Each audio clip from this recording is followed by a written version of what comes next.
안녕하세요. 소프리 짬뽕 알뜰 세트입니다. 요즘 정말 분노 조절 못하시는 분들을 심심찮게 볼 수 있는데요. 본인이 분노 조절을 못한다는 이유로 스트레스를 푸는 건 아닐까 싶기도 합니다. 이번엔 분노 조절 못해서 심한 갑질하다가 참교육 당했던 사람들을 또 한 번 모아봤습니다. 그럼 한번 볼까요?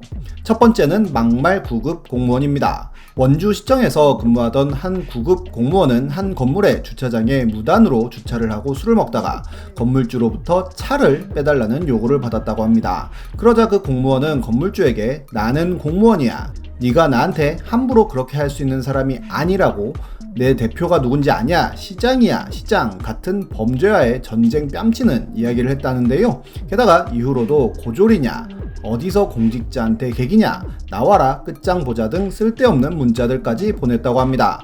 해당 건물주는 불안에 떨었고 어디 나가지도 않았다고 하는데요. JTBC에서 취재가 들어오자 해당 공무원은 당시 만취해 기억이 나지 않으며 차 빼라고 해 화가 났고 문자 보낸 것에 대한 사과를 하겠다고 밝힙니다.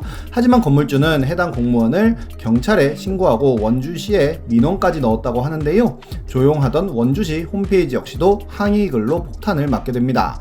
공무원의 신상 공개 요청부터 원주시장에 사조직이 있냐는 물음까지 정말 어마어마한 글들이 올라왔는데요. 결국 해당 공무원은 직위 해제되었고 경찰 조사에 따라 더 큰 처벌을 받게 될 수도 있다고 하네요.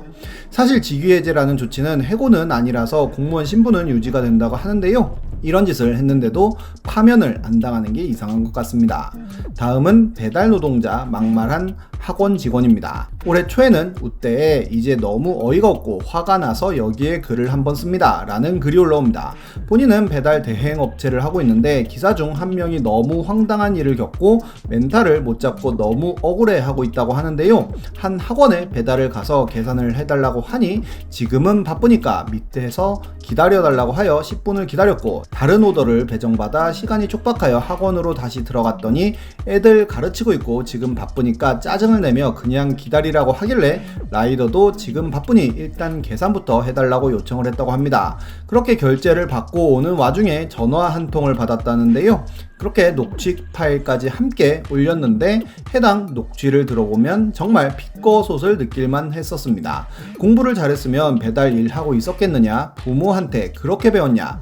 저는 가정 있고 본업 있는 사람이 이런 거 하는 거 못 봤어요. 본인은 일주일에 버는 게 1000만원이라며 배달은 3건 해봤자 1만원 버는데 본인은 가만히 있으면 3만원이 나온다며 배달을 하시는 분들에게 큰 모욕을 주는 허세를 부린 건데요. 배달기사가 언론에 제보하겠다고 하니 협박하는 거냐며 어차피 본인은 거기 그만둘 거라며 끝까지 조롱을 합니다.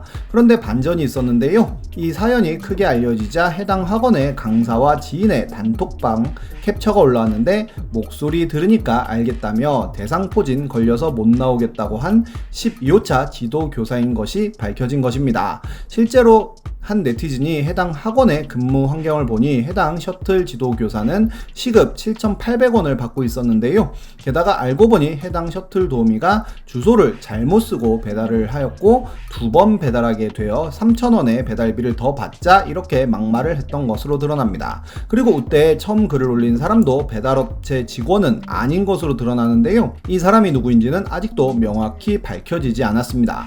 결국 뉴스에도 아주 크게 보도가 되면서 엄청나게 많은 커뮤니티와 뉴스를 도배하게 되는데요. 해당 어학원이 어디인지 밝혀지면서 어마어마한 별점 테러가 지금도 이루어지고 있습니다. 결국 어학원에서는 대표이사 원장 명의로 사과문을 게시하는데요. 강의 중이 아니라 도우미가 아이들 줄을 세우고 하원 명단을 확인하는 도중에 커피가 도착하였고 학원 밖에서 해당 통화를 하였기에 학원에서도 몰랐다는 내용이었습니다. 그리고 해당 셔틀 도우미는 딱 하루 더 근무하고 바로 건강 악화로 퇴사를 했다고 하는데요. 해당 사건을 알고 난 이후로 배달기사님, 배달업체 대표에게도 사과를 하였고 이번 일로 상처를 입은 모든 배달기사님들께 진심으로 사과를 드린다고 한 것입니다. 그럼에도 해당 학원에 대한 악플들이 지속적으로 달리자 다음날 학원 입장문을 또 내놓는데요. 셔틀 도우미가 피해 기사님께 바로 사과를 하지 않으면 가능한 모든 법적 조치를 취할 것이라는 내용이었습니다. 또한 언론 인터뷰를 통해 셔틀 도우미가 지난달 이혼을 하고 정신적, 신체적으로 아주 엉망인 상태였다고도 밝힙니다. 결국 셔틀 도우미는 그날 밤 피해자에게 피해자에게 사과문을 전달했다고 하는데요. 피해자가 사과를 받아들이기로 했으며 이 일로 가해자에게 보상을 받거나 처벌을 요구하지 않기로 했다고 합니다. 정말 직원 한번 잘못 뽑으면 어떻게 되는지 보여주는 사건인 것 같네요. 그리고 몇몇 기사의 댓글에 조카가 해당 학원을 다녔었는데 셔틀 도우미는 나이 지긋하신 분들이라며 커피 시켜 먹을 만한 여건이 안 된다면서 강사라고 하는 글들이 꽤 많이 올라왔는데 정말 진실은 아무도 모르겠습니다. 다음은 KTX 막말 사건입니다. 요즘 기차를 타더라도 음식 섭취는 절대로 금지입니다. 3월 보배드림엔 KTX 무개념 햄버거 진상녀라는 글이 올라오는데요. 동대구역에서 어떤 젊은 여성이 열차를 타더니 큰 소리로 통화를 하고 마스크를 내리고 초코 케이크에 햄버거까지 먹었다고 씁니다. 승무원이 여기서 드시면 안 된다며 마스크를 올리라고 요청했지만 들은 척도 하지 않았고 햄버거 냄새가 진동하고 참기 힘들어 해당 글쓴이도 자제해달라고 했지만 오히려 화를 냈다고 하는데요. 그러면서 네가 무슨 상관이냐, 없이 생기고 천하게 생긴 X, 우리 아빠가 누군 줄 알고 그러냐는 막말을 하고 너 같은 거 가만 안 둔다며 갑자기 글쓴이의 사진까지 찍었다고 합니다. 그리고 갑자기 아빠한테 전화해서 내가 빵 좀 먹었다고 어떤 미친이 나한테 뭐라 그래 라고 하는 등 상식적으로 이해할 수 없는 행동을 했다는 것입니다. 영상을 보면 정말 먹지 말라고 안내방송을 하지만 꾸역꾸역 햄버거를 먹고 있는데요. 그 승객의 좌석 번호만 안다며 고속장 제출이 가능할지도 물어봅니다. 이 글은 굉장히 크게 퍼졌고 역시 뉴스에도 많은 보도가 되었고 당일 대한민국 국민들의 모든 관심은 아버님이 누구니로 대동단결합니다.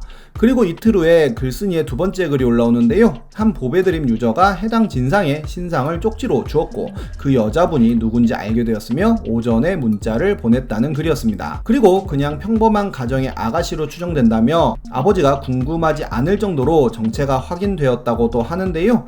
해당 문자를 보면 아주 장문으로 그날 당신이 했던 행동은 모두 모욕죄에 해당되며 법률 자문을 거친 후 정식으로 고소장을 제출할 것이지만 미래가 있는 젊은 사람이기에 반성을 할 기회를 주기 위해 이렇게 문자를 보낸다고 합니다. 오늘까지 사과를 하지 않으면 법원에서 보자고까지 하는데요. 그리고 다시 카톡으로 A4 한 장 이상 분량으로 그날 있었던 일을 쓰라고 합니다. 결국 사과를 받게 되는데 너무 장시간 노출되어 있었던 연속적인 미팅을 끝으로 너무 허기가 져 있었고 신경이 예민했었다며 이렇게 사과하고 반성할 기회를 줘서 죄송하고 감사하다는 내용이었습니다. 그러면서 본인도 참 힘들고 당황스럽다고도 하는데요. 결국 글쓴이는 해당 여성을 고소하지 않고 용서하겠다고 밝힙니다. 하지만 코레일은 달랐는데요. 진상녀를 고발하였고 결국 입건됩니다. 또한 글쓴이에게 해당 진상의 신상을 전달한 보배 유저가 글을 남기는데요. 정말로 글쓴이에게 제보를 한 캡처와 함께 글쓴이가 글도 내리고 사과도 받았다고 하길래 더 이상 알리지 않으려 했지만 하나도 반성하고 있지 않더라면서 햄버거녀가 사과를 한 다음날 올라온 인스타 스토리를 공개하는데 가진 것이 많음에 감사하며 뭐든지 겸허하게 행동할 수 있기를 대중들의 수많은 긍정적인 나의 명성과 인지도 덕에 참 많은 생각이 묘하게 스친다. 감사한 게 참 많은 묘한 하루, 기분 좋게 마무리 중 등 전혀 잘못한 사람의 글로 보이지 않는 글을 올리고 있었던 것입니다. 그리고 다음날 또 다른 글도 올리는데요. 햄버거녀가 한국에서 저 모르면 거의 간첩이죠? 연예인, 일반인 가릴 거 없이 이미 유명해져 버린 나란 사람, 대한민국 상위 1%, 천재, 한국 외모 탑3, 나를 대변하는 무수한 수식 어구들 같이 뭔가 정상적이지 않은 글을 인스타에 그대로 올린 것을 공유한 것입니다. 더하여 다른 사람들의 사진을 퍼와서는 뜻밖의 선물 고맙다고 올리기도 하고 여기 어때의 사진을 그대로 올리면서 본인이 묵은 것처럼 올리는 등 허언증인 것 같다는 글도 올립니다. 그리고 여기 맘카페에 올라온 그녀의 목격담까지 올라오는데요.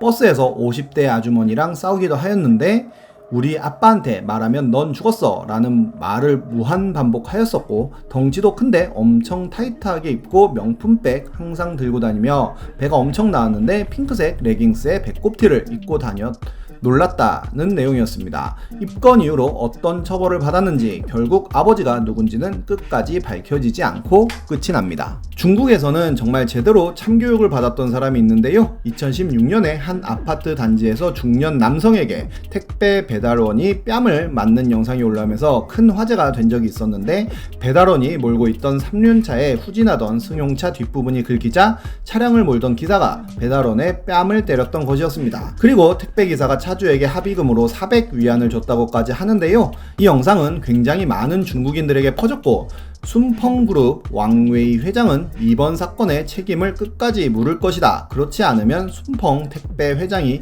될 자격이 없다는 글을 올립니다. 그리고 순펑그룹 공식 성명을 통해 법에 따라 가해자가 엄벌을 받을 것이라며 서비스업 종사자들의 노고를 모두가 존중하며 사회 평등과 정의를 지킬 수 있도록 바란다고까지 밝히는데요.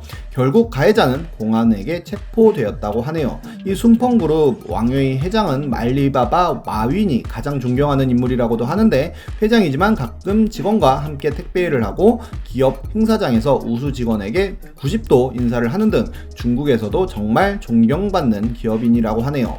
언제 어디서든 갑질하면 나도 갑질을 당할 수 있다고 생각을 하는 게 맞는 것 같습니다. 지금까지 속풀이 짬뽕 알뜰 세트였습니다.